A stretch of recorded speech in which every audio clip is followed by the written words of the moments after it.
अस्सलाम वालेकुम दोस्तों उम्मीद है कि खैरियत नाल होवोगे। दोस्तों लाहौर पिजन कॉर्नर चैनल 'ਚ खुशामदीद। दोस्तों चैनल ਨੂੰ ਸਬਸਕ੍ਰਾਈਬ ਕਰੋ, ਲਾਈਕ ਕਰੋ ਤਾਂ ਕਿ ਤੁਹਾਨੂੰ ਇਹਨਾਂ ਕਬੂਤਰਾਂ ਦੀ ਮਜ਼ੀਦ ਵੀਡੀਓ ਮਿਲ ਸਕੇ। ਦੋਸਤੋ ਇਹ ਪਿਜਨ ਆਏ ਨੇ ਫਾਰ ਸੇਲ ਲਈ, ਤਕਰੀਬਨ 50 ਤੋਂ 55 ਪੀਸ ਨੇ, ਜਿਨ੍ਹਾਂ 'ਚ 6-7 ਪੀਸ ਸਟੈਡੀ ਹੋਣਗੇ, 6-7 ਪੀਸ ਫਿਰੋਜ਼ਪੁਰੀ ਹੋਣਗੇ, ਕੁਛ ਨੀਲੇ ਹੋਣਗੇ, ਕੁਛ ਖਤੰਗ ਕਬੂਤਰ ਹੋਣਗੇ, ਇਹਨਾਂ ਦੇ ਵਿੱਚ ਕੁਛ ਸਿਆਲਕੋਟੀ ਹੋਣਗੇ, ਕੁਛ ਫਿਰੋਜ਼ਪੁਰੀ ਪੀਸ ਹੋਣਗੇ।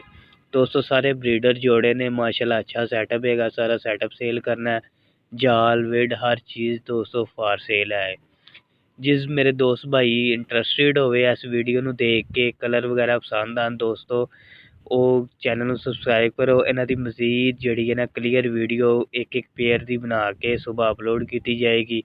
तमाम भाइयों ਨਾਲ ਗੁਜ਼ਾਰਿਸ਼ ਹੈ ਕਿ ਚੈਨਲ ਨੂੰ ਸਬਸਕ੍ਰਾਈਬ ਕਰੋ ਤੇ ਕਮੈਂਟ ਕਰੋ। ਜਿਸ ਦੋਸਤ ਭਾਈ ਨੂੰ ਚਾਹੀਦੇ ਹੋਣ ਰਾਬਤਾ ਕਰ ਲੈ, ਇੱਕ ਜੋੜਾ ਵੀ ਮਿਲ ਜਾਏਗਾ, 2-3 ਸਾਰੇ ਜਿਸ ਨੂੰ ਚਾਹੀਦੇ ਹੋਣ ਮਜ਼ੀਦ ਰਿਆਇਤ ਕਰਕੇ ਸਾਰੇ ਕਬੂਤਰ ਜਿਹੜੇ ਨਾ ਦੇ ਦਿੱਤੇ ਜਾਣਗੇ। ਵਿੱਚ ਬੱਚੇ ਹੋਣਗੇ, ਬੱਚਿਆਂ ਦੇ ਪੈਸੇ ਨਹੀਂ ਗਿਣੇ ਜਾਣਗੇ, ਉਹ ਵੈਸੇ ਹੀ ਨਾਲ ਜਾਣਗੇ।